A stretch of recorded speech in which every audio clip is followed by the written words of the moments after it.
성도님들과 함께 이렇게 인사를 나누시겠습니다. 성도님을 위해 예수님이 오셨습니다. 이렇게 인사했으면 좋겠습니다.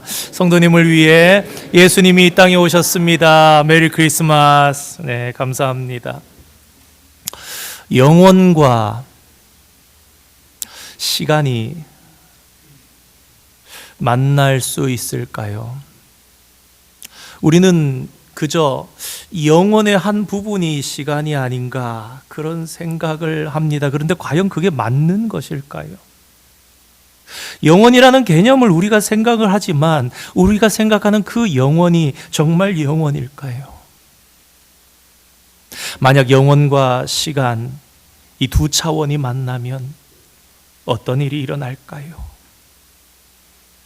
인간이 영혼을 찾아가는 것은 사실은 불가능합니다. 우리는 영혼이 어디에 있는지, 어떻게 존재하는지, 또 어떤 형태의 세계인지 모릅니다. 알 수가 없습니다. 한 번도 경험해 보지 않았기 때문입니다. 그렇습니다. 유한한 인간은 영원하신 분도 찾아갈 수 없습니다. 영혼과 시간이 만날 수 있는 방법은 오직 영혼자께서 시간 안으로 들어오심을 통해서밖에 되지 않습니다. 성탄은 바로 그 영원하신 하나님이 우리 인간의 세상에 오신 아주 극적인 날이구나 하는 것을 우리는 깨닫게 됩니다. 그래서 이날은 영원히 기뻐하고 찬양할 날입니다.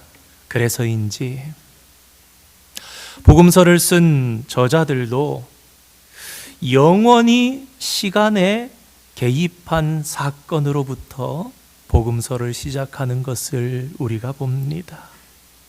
이 문제가 해결되지 않고서는 예수 그리스도의 위대한 역사는 존재할 수가 없기 때문입니다. 그 중에서도 오늘 저와 여러분이 함께 받은 마태복음이 전하는 성탄 이야기는 특별합니다. 마태는 한 가정의 이야기로 이 놀라운 사건을 우리들에게 전해줍니다.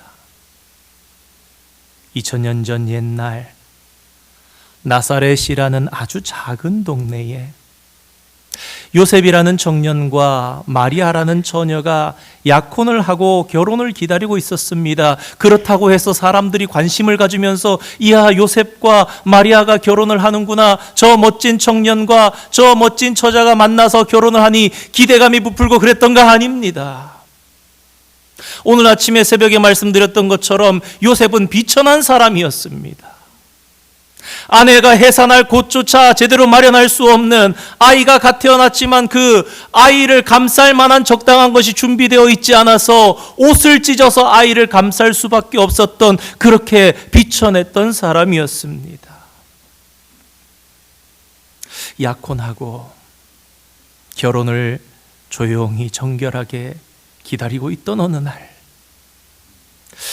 요셉은 자신과 동침한 적이 없는 약혼녀 마리아의 임신 사실을 알게 됩니다. 요셉이 얼마나 당황했을까? 내가 같이 잠을 잔 적도 없는데 나의 약혼자가 임신을 했다니.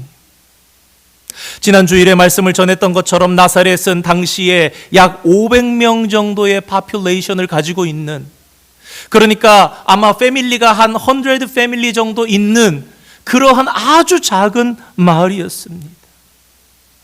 그러니 만약 이 소식이 알려진다면, 마리아가 임신했다더라, 아직 결혼도 하지 않았잖아, 아니 요셉이 아버지가 아니라는데, 온 순식간에 마을이 떠들썩해질 것이고 마리아의 운명이 어떻게 될지 아무도 장담하지 못했을 것입니다. 그런데 성경은 말합니다. 이 요셉은 하나님을 경외하는 사람이었다라고 말입니다. 그래서 요셉은 어떻게 된 일인지 알지 못했지만 마리아를 더 큰 불행에 빠뜨릴 수 없었습니다. 그래서 가만히 조용히 마리아의 관계를 끊고자 했습니다. 영원히 시간 속에 온 일, 사람으로서는 해결하기 불가능한 일이기에 그러한 일이 요셉에게 일어났습니다. 과연 요셉이 어떻게 이 엄청난 일을 해결할 수 있을까요? 인간은 영혼의 문제를 해결할 수가 없습니다. 그렇습니다. 이 문제는 영원하신 분이 하나님이 해결하셔야 합니다. 그래서 하나님께서는 천사를 보내셔서 이 일을 수습하기 시작하십니다. 천사가 요셉에게 와서 마리아의 임신이 전적으로 성령으로 된 것이라고 가르쳐 주었습니다. 그리고 이 아이의 이름은 예수와 임마누엘이라고 가르쳐 줍니다. 여러분, 이 두 가지 이름에 한번 집중해 보시기 바랍니다. 이 두 이름은 사실은 하나입니다. 예수, 만민을 죄에서 구원할 자, 구세주라는 뜻이지요. 임마누엘, 무슨 뜻입니까? 하나님이 우리와 함께 계신다라는 뜻입니다. 그런데 다른 것 같은, 연결되지 않는 것 같은 이 두 이름을 붙여서 이해해 보면 어떻게 됩니까? 이 세상 온 백성을 구원하려고 오신 분이 임마누엘이시다라는 뜻입니다. 다시 말해서 예수님은 백성을 구원하시고 그 백성과 영원히 함께 사실 임마누엘이라는 것입니다. 그렇습니다, 성도 여러분. 저와 여러분이 믿는 하나님은 너무나 좋은 분이십니다. 그래서 그 하나님께서는 인간을 구원하는 데서 그치지 않으십니다. 구원한 데서 멈추는 것이 아니라 구원하시고 영원히 내가 너와 함께 하겠다, 함께 살겠다 말씀하시는 것입니다. 그것이 바로 예수와 임마누엘, 이 두 이름에 들어있는 것입니다. 사실 이 마음은 성경 전체에 흐르고 있는 하나님의 마음입니다. 성도 여러분, 한번 생각해 보시기 바랍니다. 하나님께서 큰 역사를 일으키셔서 애굽으로부터 온 이스라엘 백성들을 구원하시고 모세가 하나님을 만났던 그 시내 산에 만나서 언약을 맺으시고 무엇을 하도록 하십니까? 성막을 짓도록 하십니다. 여러분, 터버너클 성막의 의미가 무엇입니까? 이스라엘 백성들이 제사를 지내기 위해서 만들라고 하신 것입니까? 여러분, 한번 생각해 보시기 바랍니다. 이스라엘 백성들은 광야 40년 세월 동안 성막을 중심으로 생활했습니다. 진이 나아갈 때는 성막이 그들의 중심에 앞으로 뒤로, 진이 멈춰 있을 때는 성막을 중심으로 12지파가 동서남북으로 진을 칩니다. 북쪽에 세 지파, 남쪽에 세 지파, 동쪽에 세 지파, 서쪽에 세 지파. 생활의 중심이 성막이었습니다. 구름이 회막에서 떠오르면 그들이 준비를 하고 ready to go, 갈 준비를 하는 것입니다. 그러나 진행을 하다가 구름이 멈추면 다 걸음을 멈추는 것입니다. 그리고 그 구름이 회막으로 가라앉습니다. 그러면 모든 백성들이 다 거기서 생활을 하는 것입니다. 무엇입니까? 하나님께서는 이스라엘과 함께 하기를 원하셨고 함께 살기 위해서 성막을 준비하게 하셨던 것입니다. 그렇다면 오늘 우리는 어떻게 해야 임마누엘로 오신 주님에게 진정으로 영광을 돌릴 수 있을까요? 임마누엘은 하나님이 바라시는 바입니다. 함께 하고자 하는 갈망은 하나님 그리고 인간 모두에게 공통의 관심사였습니다. 아담과 하와가 하나님과 맺은 언약을 파괴하고 에덴 동산에서 쫓겨난 후로부터 하나님의 마음은 인간들과 함께 하고 싶은 생각으로 가득했습니다. 앞서 말씀드린 제사의 제도도 그렇습니다. 노아의 사건도 그러한 것입니다. 하나님께서 아브라함을 부르신 일 등도 그 증거입니다. 그냥 두시면 다가올 수 없는 인간, 찢어지고 끊어내지고 연결이 끊기면서 디스커넥티드 된, 전혀 다가올 수 없는, 다시 연결될 수 없는 그 모든 일들 속에서 하나님은 다시 연결하시고 또다시 연결하시고 또다시 연결하십니다. 그러면서 하나님 하시는 말씀은 내가 너와 함께 하기를 원한다라는 것입니다.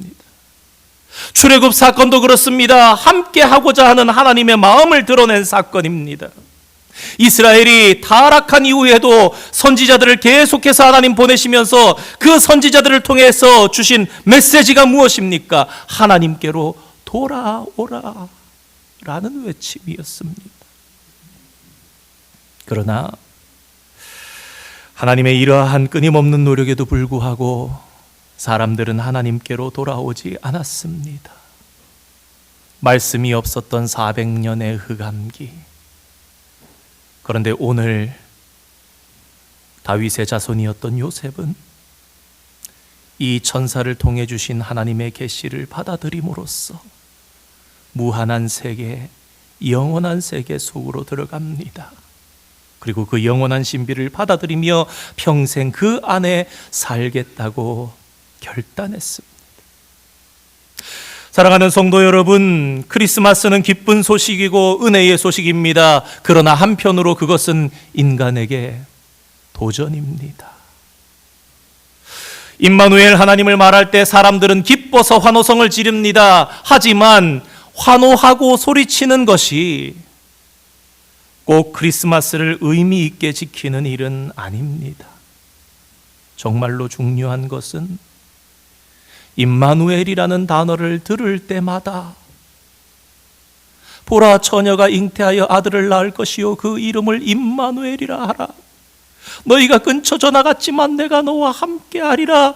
이 임마누엘은 단어를 들을 때마다 과연 내가 임마누엘 하나님과 함께 있는지 살피는 것이 정말 중요한 것입니다.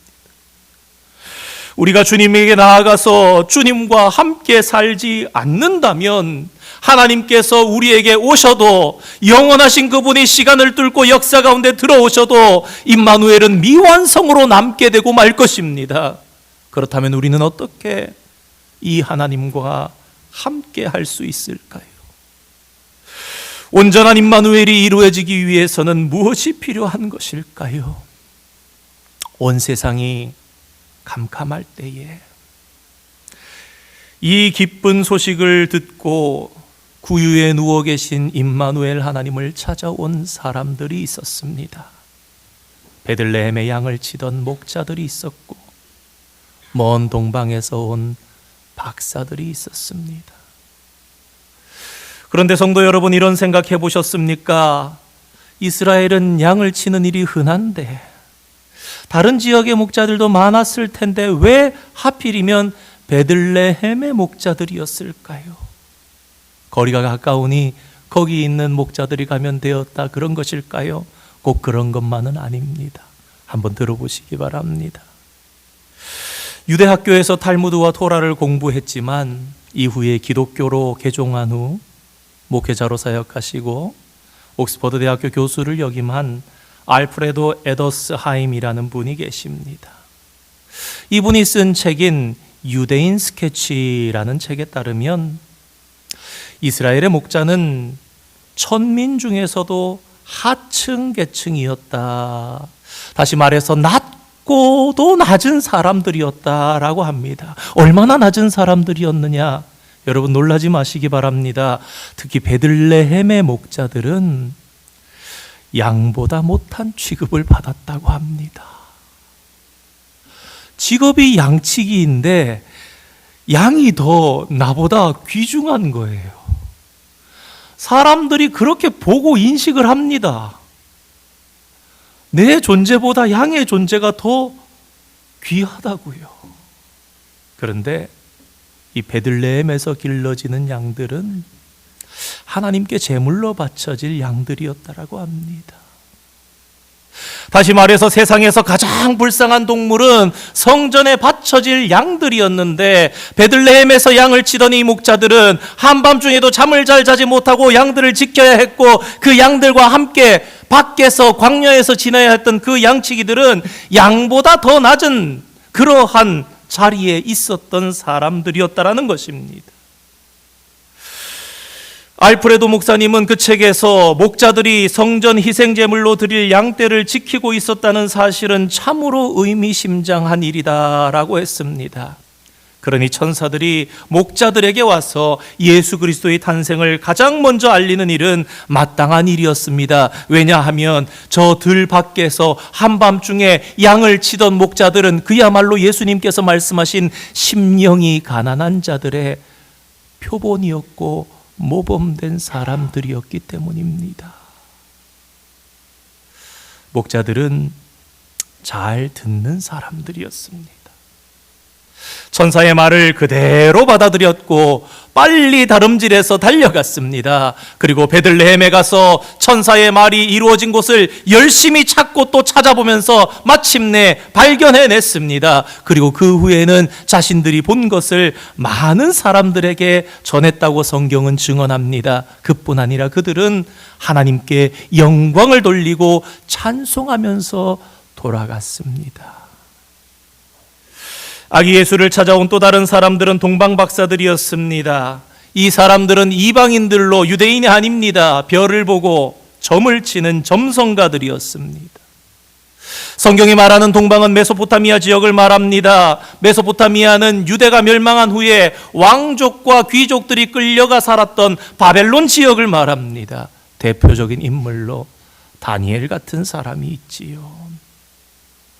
아마 이 동방박사들의 조상들은 포로되었던 유대인들을 통해서 성경에 대해서 알게 됐고 메시아를 크게 갈망하게 되었을 것입니다.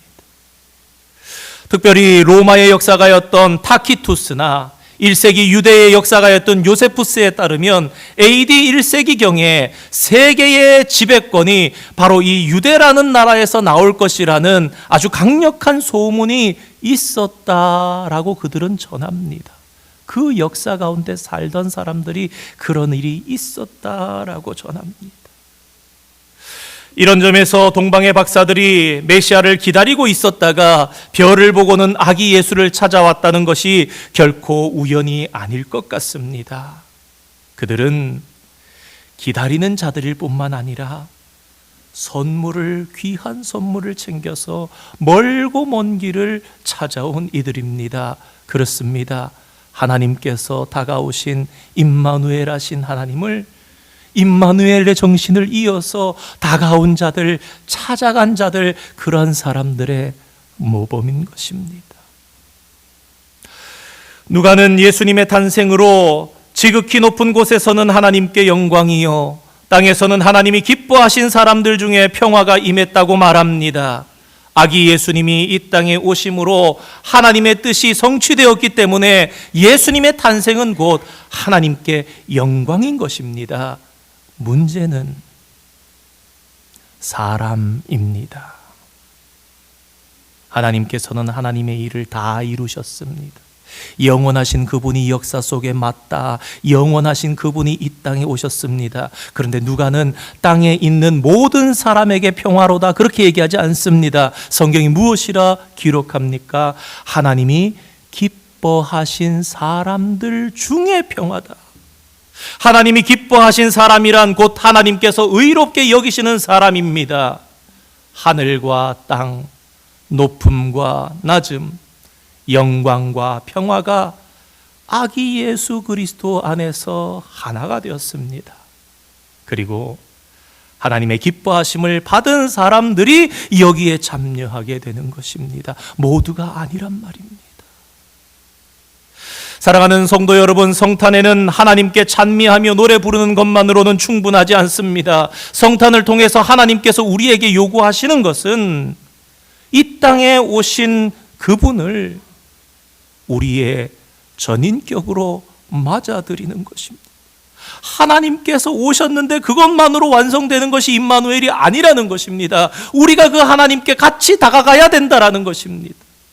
그러므로 성탄은 내가 주님과 함께 살고 있는가를 철저히 살피며 반성하는 절기가 되어야 합니다. 특별히 오래 믿은 성도일수록, 오래 믿은 목회자일수록 아직도 내가 주님과 함께 살고 있는지 살펴봐야 합니다.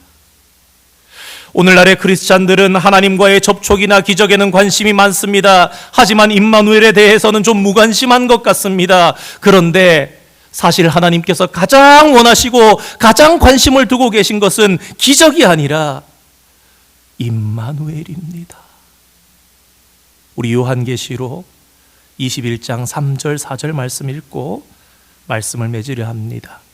요한계시록 21장 3절 4절 함께 읽어보겠습니다. 내가 들으니 보좌에서 큰 음성이 나서 이르되 보라, 하나님의 장막이 사람들과 함께 있음에 하나님이 그들과 함께 계시리니 그들은 하나님의 백성이 되고 하나님은 친히 그들과 함께 계셔서 모든 눈물을 그 눈에서 닦아 주시니 다시는 사망이 없고 애통하는 것이나 곡하는 것이나 아픈 것이 다시 있지 아니하리니 처음 것들이 다 지나갔음이러라. 아멘. 말씀을 보시면요, 하나님의 중심이 어디 있느냐? 하나님의 장막이 사람들과 함께 있음에 하나님이 그들과 함께 계시리니,